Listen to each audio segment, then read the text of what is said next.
Good morning.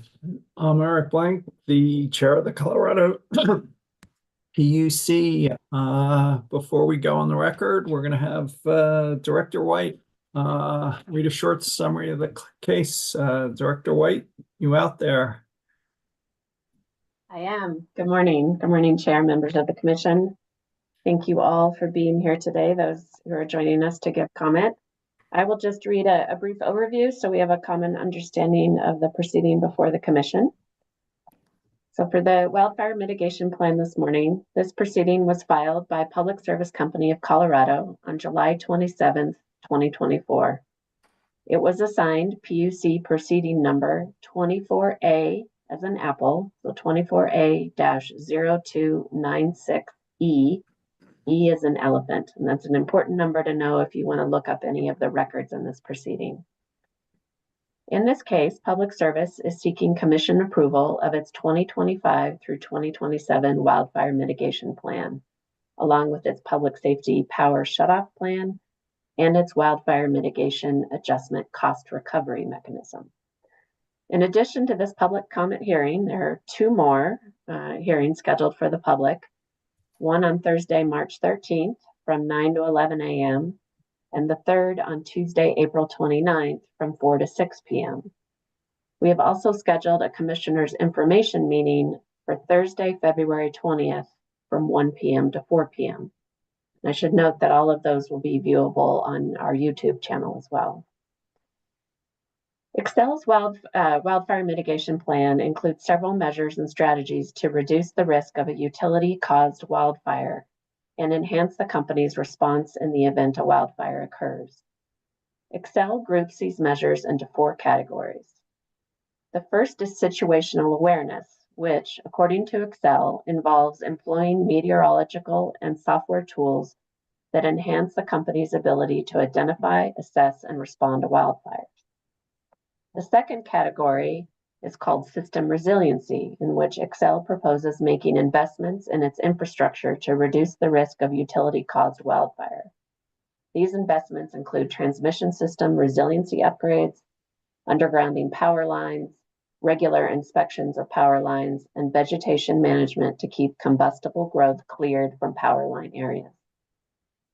The third category is operational mitigation, which involves the company adjusting how it operates its electric system to reduce the risk of a utility-caused wildfire.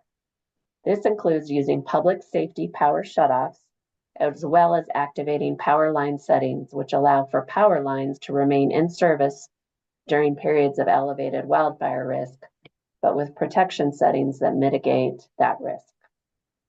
The fourth and final category is customer support, which establishes plans to directly inform customers of wildfire risk and mitigation and to provide direct customer assistance for those with unique energy requirements that may be impacted, in particular, by a public safety power shutoff or a wildfire event. The company's application also includes its public safety power shutoff plan, which provides a framework of strategies and procedures the company will employ before, during, and after a power shutoff, like the one that occurred in response to the April 2024 wind event. Excel projects its total projected budget for this application will be approximately $1.9 billion, which it proposes to recover through a wildfire mitigation adjustment rider, which would go on bills. According to the company, this would result in an increase in residential customer bills of approximately $9 per month if it was fully approved by the Commission. This matter is set for hearing in early May. The Commissioners will then later deliberate on the issues before them and will likely issue a decision in August. With that, Mr. Chair, I'll turn it back over to you. Thank you. Thank you, Director White. We're now on the record. It's 11:05, maybe 11:06 on Thursday, February 6th, 2025. As Director White said, this is a public comment hearing in proceeding number 24A-0296E, Public Service Company of Colorado's Wildfire Mitigation and Power Safety Power Shutoff Plans. Again, I'm Eric Blank, the chair of the commission. Can my colleagues introduce themselves for the record, starting with Commissioner Gilman? Good morning. This is Commissioner Megan Gilman. Good morning. This is Commissioner Tom Plant. Welcome. Thanks. Before we begin, I'd like to briefly explain how a public comment hearing works. This public comment hearing is being webcast on the internet and will always be live, including during any breaks. There is a court reporter who is listening to this proceeding. She is going to take down what you say for the record. This comment hearing is formal, like a court proceeding, and we ask that the audience be respectful of the other speakers that comment today. In our role as commissioners at this stage of the process, council has advised us to avoid answering questions or responding to statements. We are here to listen and learn and to make sure your comments are reflected in the record. Like a judge, we cannot engage in dialogue on the substance of this case pending before us. This case is ongoing and we will not make any decisions until after the evidentiary hearing. I will call on commentators today using the Zoom raise hand feature. If you wish to provide comments, please use that feature to raise your hand or just turn on your video, and I will call on each commenter in turn. If you could keep your comments concise and respect of the other speakers, that'd be greatly appreciated. Finally, I'd like to emphasize that the Commission equally weighs public comments received, whether they're written or oral. So we encourage you to follow up by filing whatever you'd like in written form. Likewise, if you hear something today that you would like to comment on further, you could follow on written comments into the record. Written comments can be filed through the Commissioner's e-filing system, submitted via the Commission's online comment form, or emailed to dora_puc_website@state.co.us. In each case, please specify the proceeding number, again, 24A-0296E. With that, I want to thank you all for taking the time to be here and to share your comments. These are challenging issues, and we certainly don't have all the answers, which is why hearing from all of you is so important. So, Commissioner Gilman, any preliminary thoughts before we jump into it? No, I thank you for the introduction, and yeah, really look forward to hearing all of you, and apologize if I look slightly less than enthusiastic. I'm a bit under the weather, but happy to be joining you here today. So look forward to hearing from you all. Thanks, Commissioner Plant. Yeah, likewise, I'd like to thank everybody for coming and participating in the process. We have a formal process where there's a number of interveners that represent different communities or different interest groups or different companies, and obviously the utility. And so we hear from them all the time, and this is our opportunity to just open it up and really hear from the public that is impacted by these decisions. So I really appreciate you participating, taking part. Thank you. With that, I see the first hand I see on my screen is Mr. Dan Larson. Would you like to share some thoughts, sir? Yes, good morning. My name is Dan Larson, and I live in Wheat Ridge. I am a member of the Wheat Ridge City Council representing District 4. But this morning I am not speaking for the Wheat Ridge City Council or the city of Wheat Ridge. I am also a member of my HOA, Homeowners Association Board of Directors, and I guess I'm speaking for them this morning. Back in April, when we had that big storm, a tree on the next block over knocked down a power line. Our power was out for about 36 hours, but we were just one of many areas affected by that windstorm. So and then in looking into this issue, I see that the city of Wheat Ridge is classified as Tier 1, so we are not high risk. My concern today is about system resiliency, and that would have a direct effect on things like pine trees leaning up against power lines that get knocked down during windstorms. System resiliency is very important. I see that as part of the impressive $1.9 billion investment that Xcel is making into wildfire mitigation, that a big part of it goes to line improvements and vegetation management.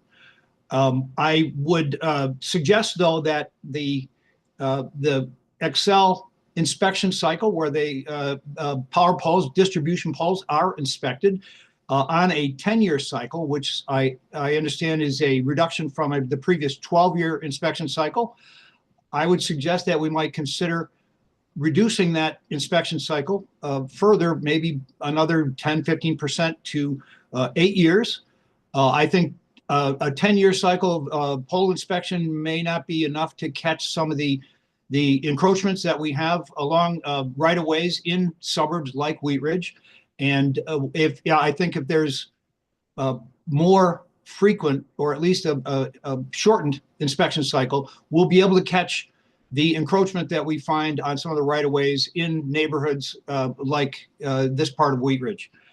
I do believe that active vegetation management and increasing use of technology such as drones can allow the utility to do a improved job of inspecting possible encroachments in areas where private property vegetation is encroaching on distribution poles, and that would help mitigate the effect the next time there is a windstorm with wind gusts up to 80 miles an hour, that we won't have trees falling down in neighborhoods like this part of Wheat Ridge.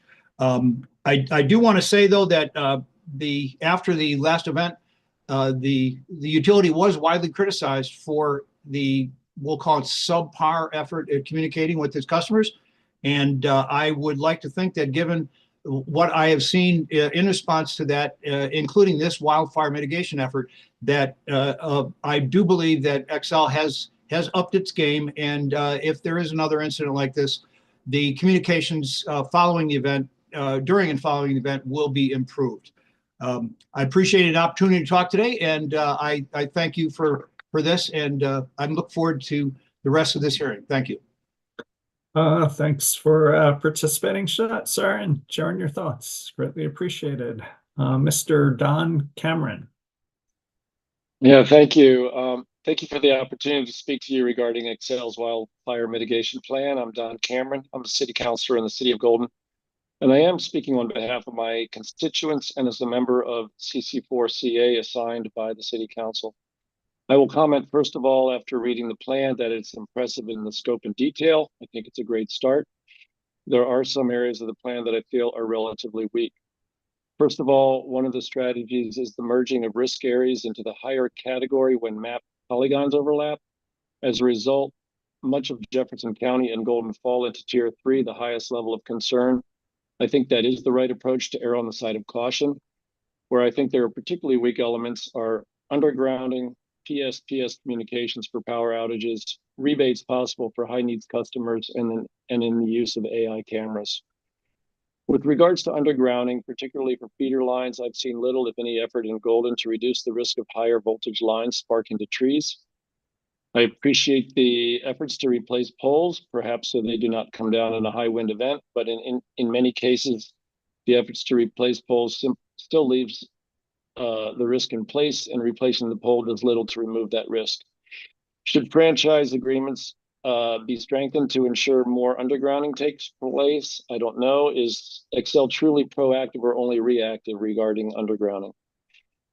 On the power safety power shutoff, or PSPS, I've been personally affected by this process, but with insufficient notice. Luckily, I do not have medical devices that I need to constantly power, but there are residents in Golden who do. And I'm unsure of how people in rental units obtain notice of shutoffs if Xcel only interacts with the bill payer. How deeply into the community is Xcel communicating? I recently suffered a power outage, and after this event, literally found burned out circuits in a surge protector. I didn't happen to see it burn up, but even intermittent power can lead to issues, it would seem. Rather than be given a heads up about power outages to come, I usually receive a text after I've already lost power. I think Xcel can do better in that regard. With regards to rebates for backup power, which are proposed, I would suggest that the same people who have medical needs for continuous power are the same people who spend much of their income on medical care and are the least likely to afford and have the capacity to fund backup power and then seek a rebate. This part of the program needs to be greatly enhanced, perhaps to include forgivable loans, loaner equipment, grants, partnerships with nonprofits, or other ways to minimize impact.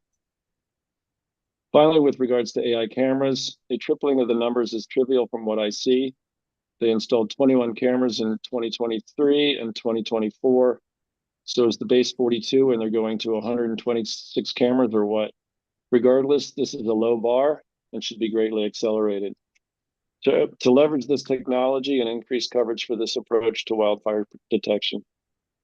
I'd like to finish by saying that the climate changes we are seeing and impacts of fossil fuel use are doing nothing but accelerating the risk. As was reported today, even the latest La Nina event did nothing to cool the earth, and January was the hottest one on recent record.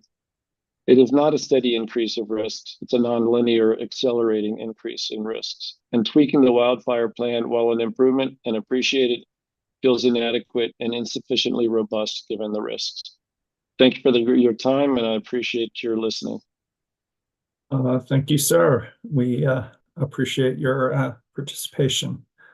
Are there other people who would like to speak? If you could turn on your camera or raise your hand, that'd be great.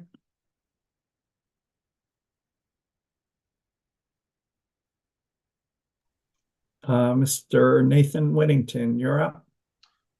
Good morning. My name is Nathan Whittington. I'm the emergency manager for Jefferson County.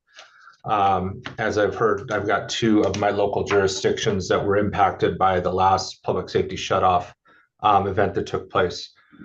First and foremost, I do want to thank Excel for the work that they have done in regards to addressing the concerns that we had during the last safety shutoff. We did have an all-day meeting with their regional field managers, our north area and service area emergency managers for this jurisdiction to kind of go through some of these things. I'm going to go back and forth on some of my screens, so bear with me. Take your time, sir. So if you look at the wildfire mitigation plan, the company states in their plan, the company will contact all Colorado residential customers on an annual basis to inform them of the county's or the company's medical program offerings and encourage them to opt in if eligible. The company is updating its medical programming by better defining the programs, including what devices are included and how these customers can navigate the opt-in process to register their information with the company. Very extensive amount of work it seems that Excel is putting in to identify the folks within the jurisdictions that have access and functional needs. Also, when it comes to the AI cameras, the increase in AI cameras would be very beneficial. Here's where my concern is. We get none of that information at the county level. I do not have access through my county emergency operations center to bring up the AI cameras that Excel has, as they are proprietary to Excel, so I cannot view what they are seeing. I do get AI alerts from Pano AI all the time. I can tell you right now that boilers are my nemesis right now, as are chimneys and our snow plumes. So getting that data consolidated and into one location where we at the county that monitor conditions, especially during high fire events, would be critical.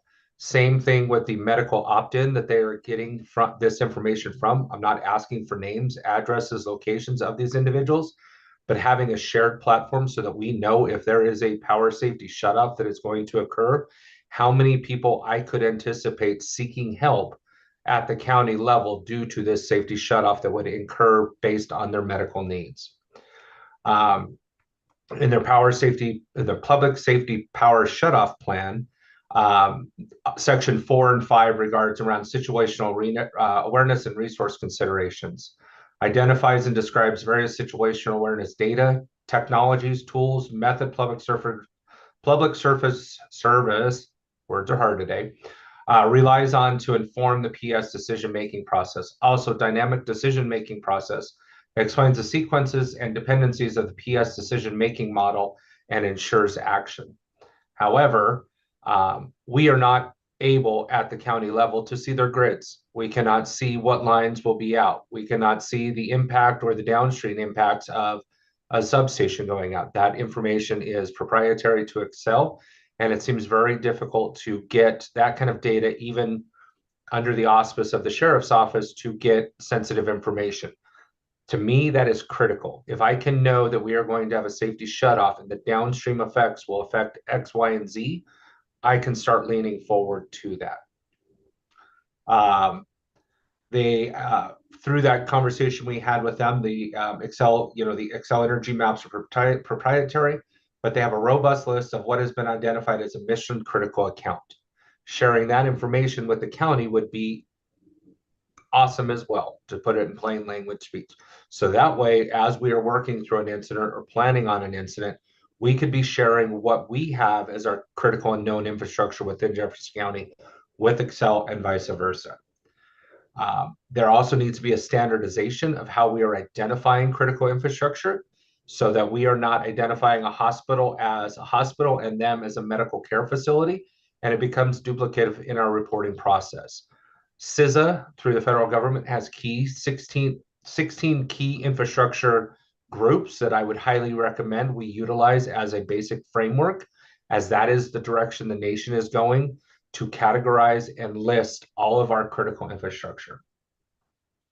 I know Excel brought up that they are reviewing the legal ramifications due to heavy regulations on creating a public safety sharing portal to allow this information to come across.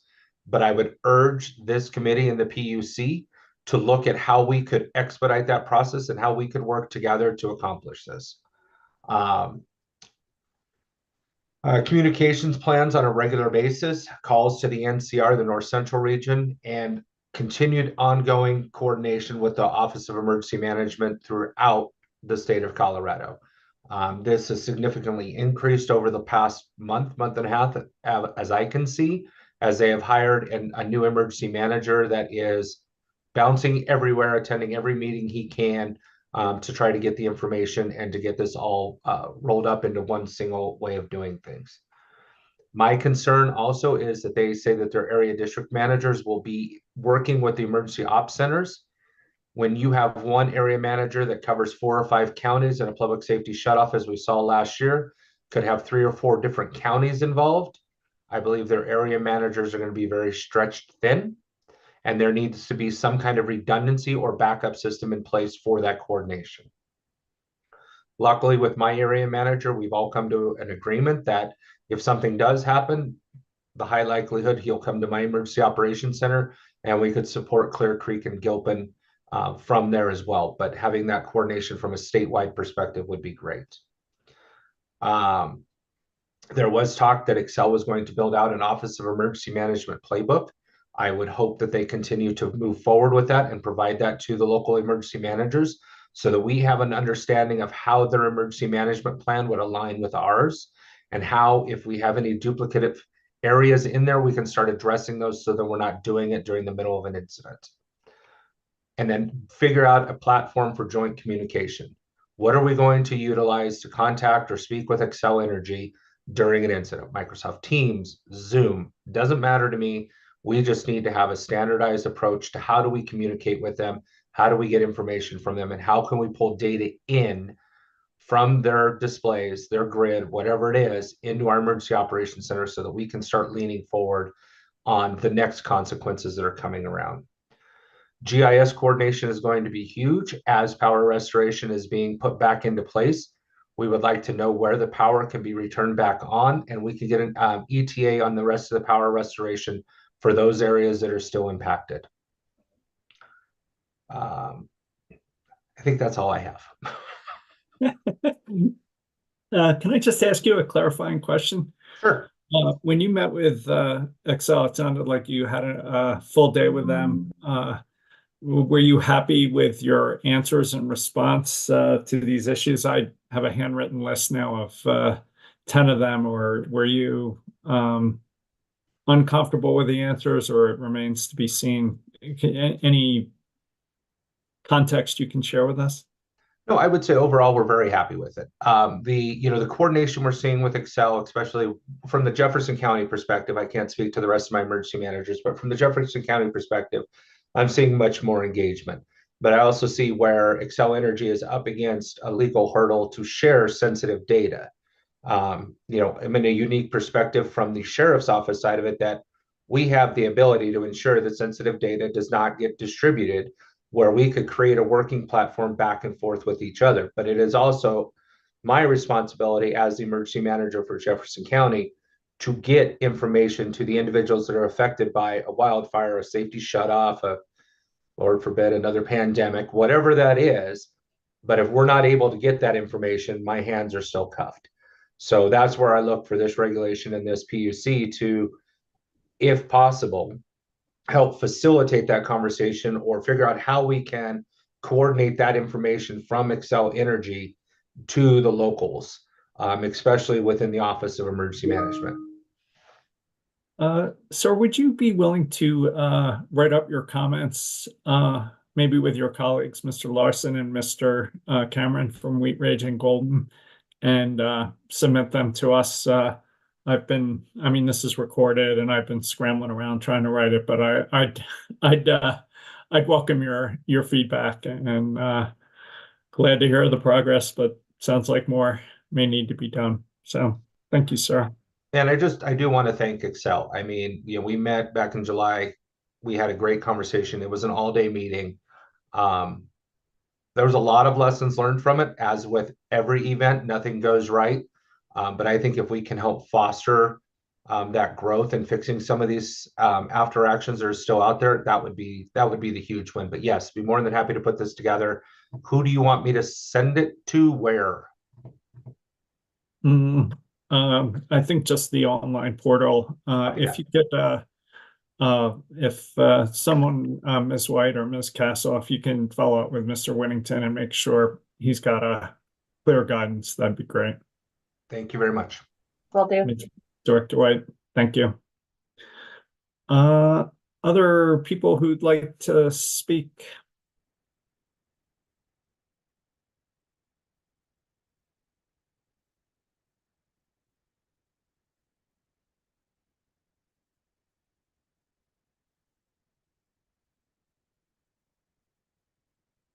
Anyone else who'd like to speak?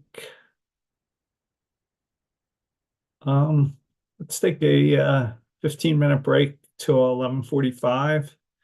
And if we could put up a sign, we'll come back at 11:45. Does that work for you both? All right. Thanks all. 11:45.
All right, it's 11:45 and we're now back live. Is there anyone else who'd like to speak?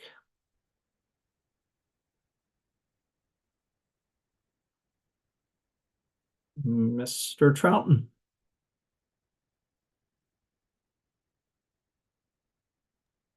Morning, thanks. Taking the opportunity here. I haven't prepared any formal comments because in part I was unable to locate the actual wildfire plan. I was able to come up with a couple of 2-page PowerPoint documents, another one that's 10 pages. I'm usually pretty good about searching the web and finding these things, but couldn't find a complete document prior to this. So I have signed up for the future meetings. I'll be more prepared next time, with comments and have done my background and research. But if there's a way of putting the link, a link to the document in the chat or something, that would be great. Otherwise, I'll find it between now and the next opportunity. But just so on, sir.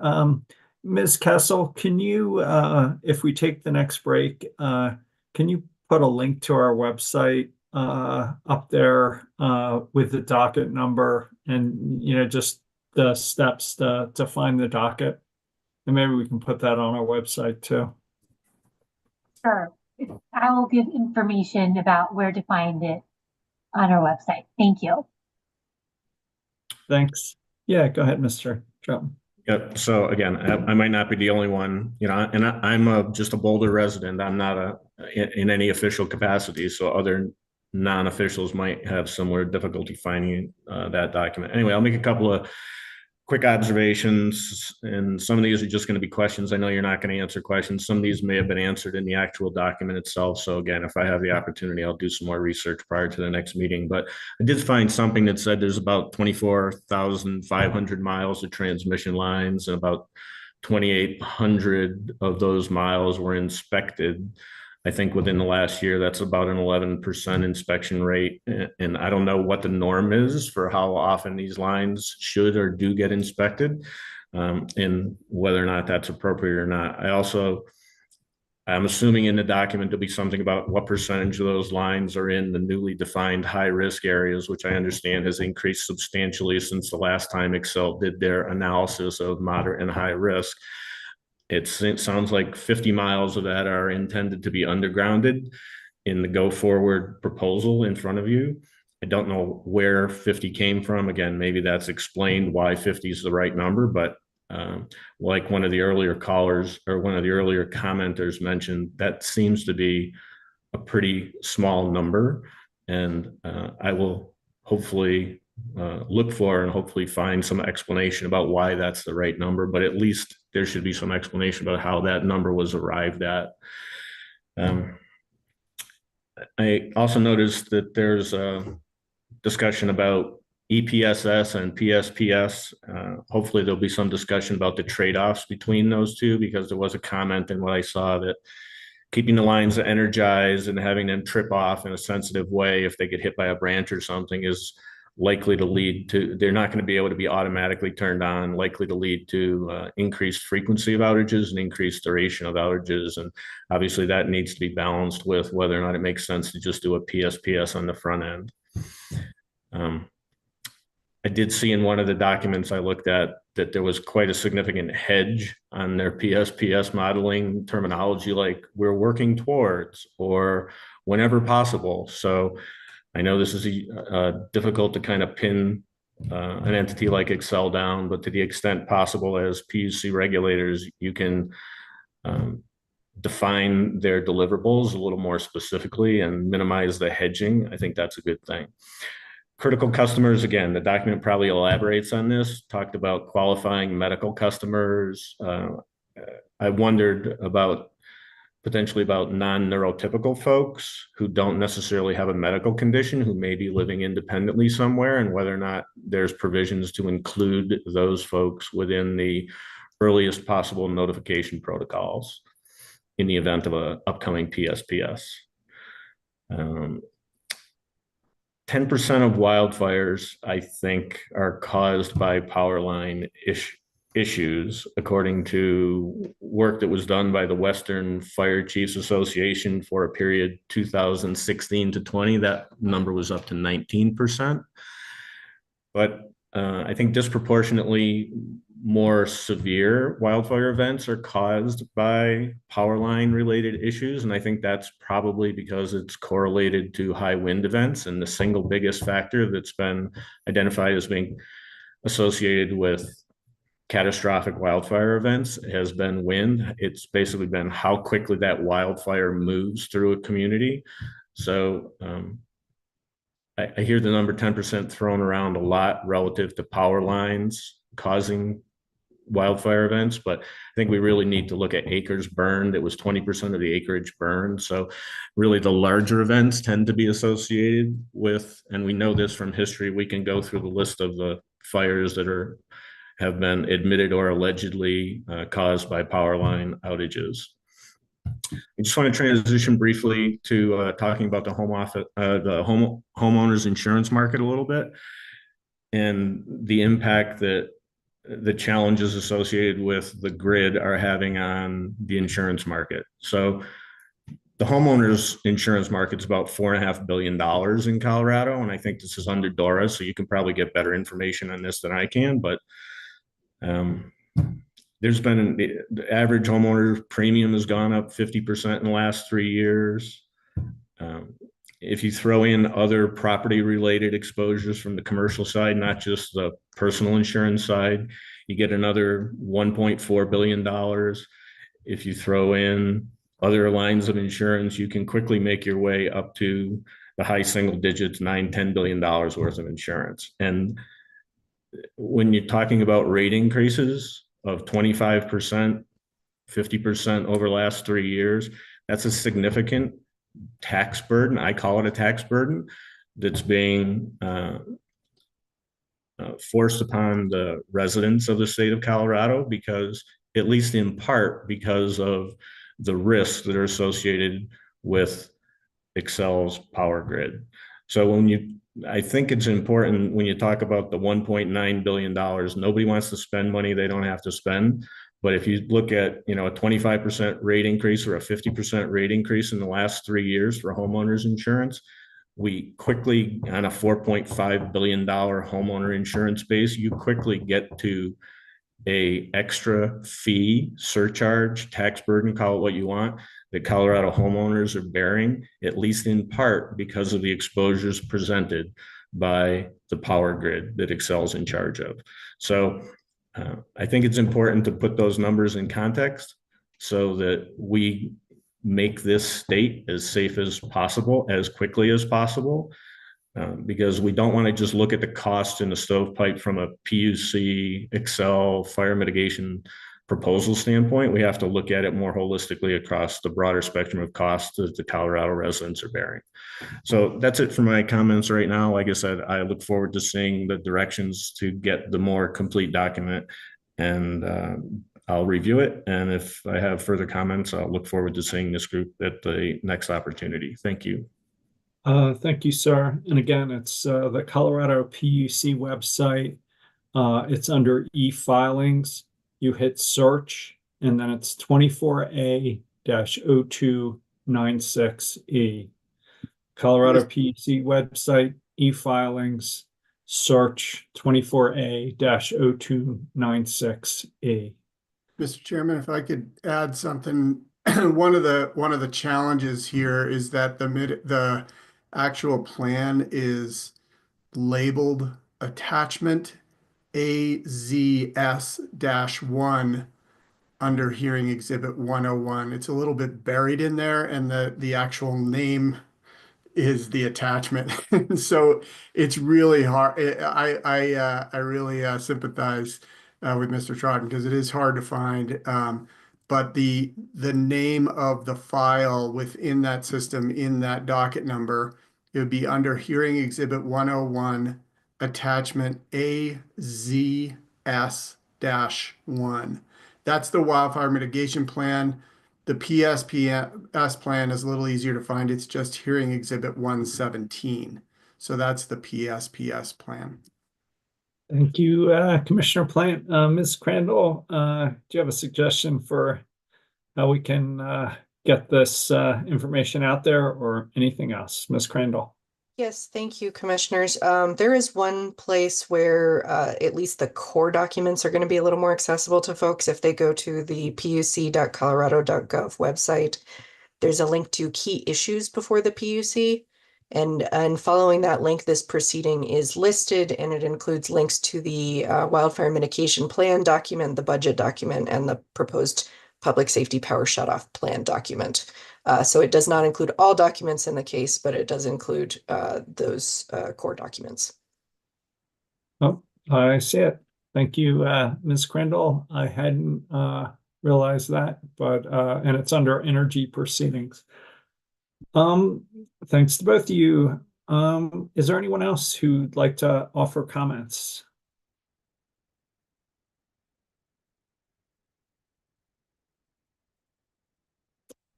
Let's take a break till 12:30 and we'll resume at 12:30. If we can put up a note to that effect, that would be great.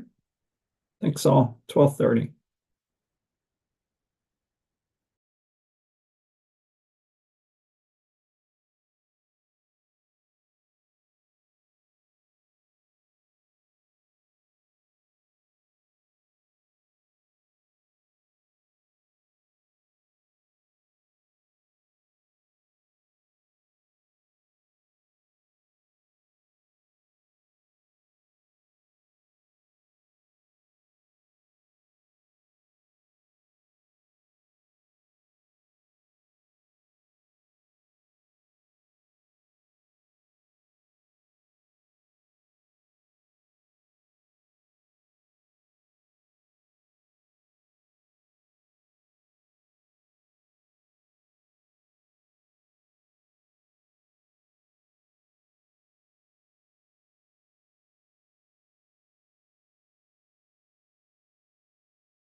Good afternoon. It's 12:30 on Thursday, February 6th. We're back in the Public Service Company Wildfire Mitigation Plan. Is there anyone who would like to make comments?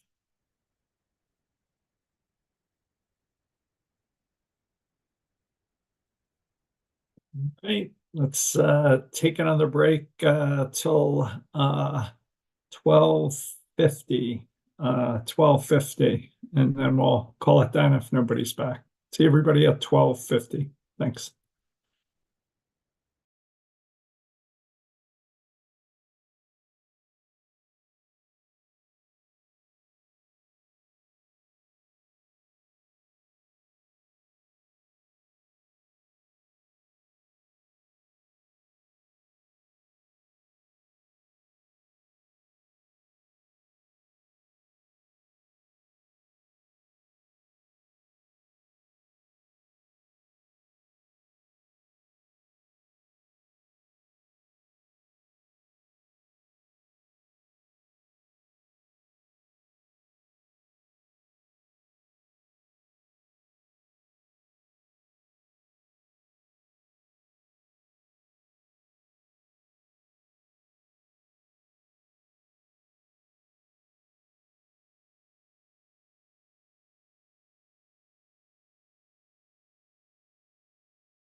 It's the 12:50 and the Public Service Company Wildfire Mitigation Plan. Any public comments? I think with that, we're adjourned. I'm not sure anybody has left, but thanks for those of you who did show up. Commissioner Gelman, any final thoughts? No, appreciate the participation today and look forward to our next one. Commissioner Plant? Same, appreciate people showing up and got some good notes and good ideas. So appreciate you sharing your perspectives. Likewise. With that, we're adjourned. See you next time.